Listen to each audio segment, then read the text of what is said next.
مخکې دارالعلوم دیوبند جشن و زه تللی 100 ساله نو د یو ښار نه سهارنپور ته تلو په بس کې ما سره د مردان یو عالم ناست بس ته په روانه کې ورخوتو زه په یو سیټ کې ناستم ما سره د هندوانو یو 2 هلکان ناستو او زما هغه ملګري وروستو سیټ کې کېناست هغه 2 هلکان کالجیانو خوش طبیعته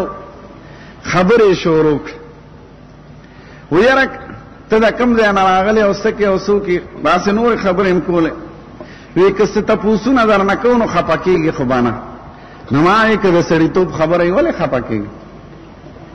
وی یاره ستاسو په قرآن صاحب کې څه دي صاحب یم د عزت د وجې نه وویل ما زړه کې وی خدای دوی ته څه ووایم چې دوی زر پوه شي خدای د 18مې پارې یو آیات زړه ته راوست ما وایي زمونږ په قرآن صاحب کې دا دي یا ایها الناس ضرب مثلا فاستمعوا له ان الذين تدعون من دون الله لن يخلقوا ذبابا ولا يجتمعوا له وان يسلبهم الذباب شيئا لا يستنقذوه منه ضعف الطالب والمطلوب ما تاسو هم نه خپه کېږئ وی ښه ما زمونږ په قرآن صاحب کې دا دي چې خلکو ستاسو د پوهې دپاره یو مثال بیانېږي دې کومو څیزونو ته چې تاسو خدایان وایئ که دا ټول لا جمع شي نو یو مچ به پیدا نه کړي مچ پیدا کول خو لویه خبره ده که مچ پې بڼېږي نو مچ ځان نه شړلی نه شي نو چې یو څیز ځان نه مچ نه شي شړلی هغه خدای ما تاسو دا بوتان جوړ کړي د چوني وي د اوسپنې وي د زیړو وي د سپینو وي د سرو وي د خټو وي نمونه پکې دي دا هنومان دی دا مهادیو دی دا پاربتی دا دا لاټوالی بیروالی کرشن مهاراج رامچندرجی گوتم بدھ مہاتما بدھ د هندوانو 33 کروڑه بوتان دي یو ځل د پاکستان او هندوستان چې تقسیم نو شوی نو د هندوانو د مسلمانانو شمیره شو سن 22 یا 20 نو 22 کروڑه هندوانو او 8 کروڑه مسلمانانو او د 22 کروڑه هندوانو 33 کروڑه خدایانو